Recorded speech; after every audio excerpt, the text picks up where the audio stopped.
Hi, I'm Sean Duval, books editor of News 24, and we are here today to talk to Nickolaus Bauer about his book Great Johannesburg, which is News 24's book of the month for July. Tell us about why we are sitting on the top floor of Ponte. Yeah, I mean, this space is very, very, very close to my heart. I was actually working at the Mail and Guardian 12 years ago, and I got sent to do a story on Ponte, which really inhabits the psyche of so many Joburgers, past, present and future really. If you grew up in Johannesburg in the 80s and 90s, you heard nothing good about this building.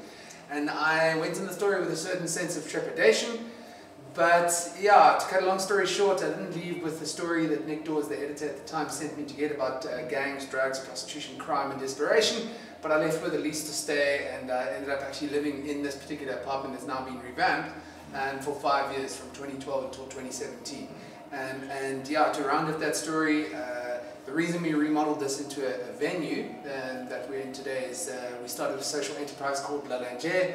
It's become quite popular for taking people on tours of Ponte, and of course Hillbrow, Berea and Yeovil as well. We've taken 20,000 people through the streets of Joburg since 2012.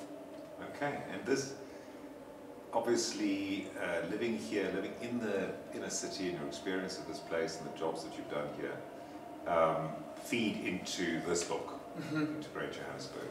Yeah, this book I think has been in me for a while. Living in Joburg for, obviously I was born, bred, buttered, corrupted here as a Joburger, but I lived in the inner city and really came to grips with the city's challenges head on, not only as a journalist but also as a social impact entrepreneur, and also worked for the city of Joburg for a year. And Joburg is, for lack of a better word, I hate to use stereotypes, we are at a bit of a crossroads now, because everybody's throwing their hands up in the air and saying Joburg it's over. You know, it's on an absolute trajectory of a death spiral, and nothing can save it. And this book is my attempt at trying to illustrate and contextualize what the challenges actually are, how they relate to our history, our DNA as Joe Hasselberg is what I like to call it, and also try and reveal the opportunities that lay therein. But the book is basically just a continuation of really what I tried to set out to do in my work, first as a journalist and then as a social impact entrepreneur, and also as a civil servant in Jozi. Make people realize that anything that's wrong with this city can be fixed with what's right. You just need to accept it for what it is, and also understand where the challenges come from. Crime is a massive challenge that Joburg is facing, but Joburg's always been extremely dodgy. One thing that I point out in the book is that we didn't actually have a public prosecutor in this city until it was 12 years old. And some of the longest lasting criminal enterprise in South Africa's history started here in Johannesburg, the Numbers Gang being one of them, synonymous with gangs and jails across not only South Africa now but the world. And it started here in Johannesburg on the mines. Beyond that, I mean, 40% of the world's gold in the whole history of the world has been mined here in Johannesburg. Biggest city in the world without a water source or a coastline, and that's because there was all this gold underneath the ground, right? The gold's all gone, but the zamas are beneath the surface, really trying to hack up a little bit that's left and trying to use the byproduct that's left behind from old mining processes, because there's value in it now. And it's within that contextualization that I'm trying to encourage Joburgers to realize Joburg is in a very, very bad space. But there's things that we can do to try and turn it around. And I think it starts with a fundamental mindset change. Stop saying that Joburg is stuffed and over. Joburg there's no sugarcoating it. We are in a serious peril. But I don't think that all hope is completely lost. And some of the things that I'm proposing, I think are quite practical. I mean, I'll unpack them more in this interview, I'm sure. But one example is, the zamas below the surface here in Johannesburg. Hard-handed, heavy-handed policing is not going to solve it. Why not give them artisanal mining licenses? Why not try and regulate that industry that's not going away, that's worth millions, if not billions of rand already each year, and try and use the proceeds of that to fund Joburg's revival. We have major infrastructure issues, not only from electrical infrastructure, city power is really buckling under the force of vandalism and crime, but also our roads, our bridges, our bypasses. There's not many parts of Johannesburg aging infrastructure that's in very, very good shape. I mean, I sometimes shudder when I look at the bridges when you come off the highways. You know, they're cracked and you can see the raw metal of the original installation. City Power burnt through 3 years of maintenance and repair budget, replacing transformers and components within substations across Johannesburg just due to vandalism. That 3-year budget was burnt in 6 months when I was working for the city of Joburg. And it's got to do with the fact that there's not only vandals that will break into a substation and cause hundreds of thousands of rands damage for maybe 200 rands worth of copper, but also very well-resourced and organized teams that are going into high-value infrastructure, whether or not it's shutting down a substation with military precision and hacking out cables, or even deploying teams of up to 100 men at a time in overalls looking very legit and digging out hundreds of meters of cable.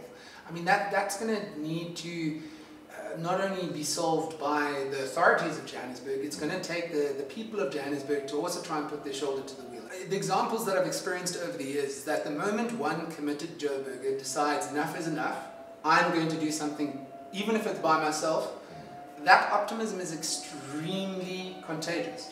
There's civil protection units, is what I called them when I was in the city of Joburg, and it's basically guys that had taken it upon themselves in sort of a neighborhood watch fashion to keep an eye on the electrical infrastructure and basically take shifts throughout the week and decide who's looking to ensure that there's nobody coming in to steal stuff from the infrastructure and put us into darkness. And just that little bit of prevention meant the numbers of instances of vandalism in those particular areas in the months that we saw these civil protection groups operating, they came down drastically. So it's about being aware, and it's about saying, this is my responsibility and I'm going to be part of the positive change. For me, the greatest example of this has to be James Delaney in the Wilds. The Wilds was too dangerous and dodgy to enter, according to the city of Joburg.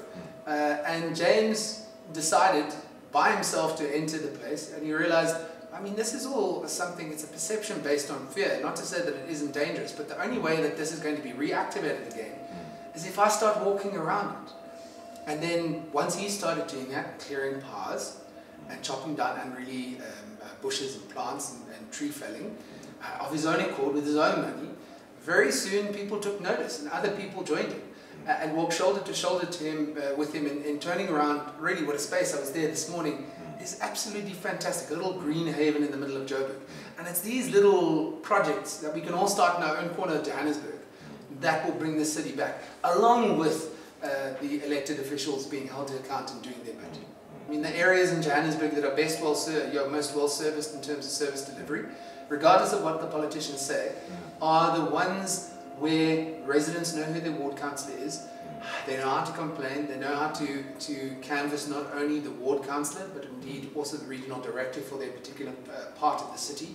And of course also gets to know the people that are doing the work, people from Joburg Water, the people from City Power, and the like. A lot of people believe that just showing up to the ballot box every couple of years and voting is the be-all and end-all of active citizenry. And I try in the book to explain to them that that really is just only the beginning. So it is a worry. I mean, we have a mayor at this point in time that has more bodyguards than his party has seats in the Joburg Council.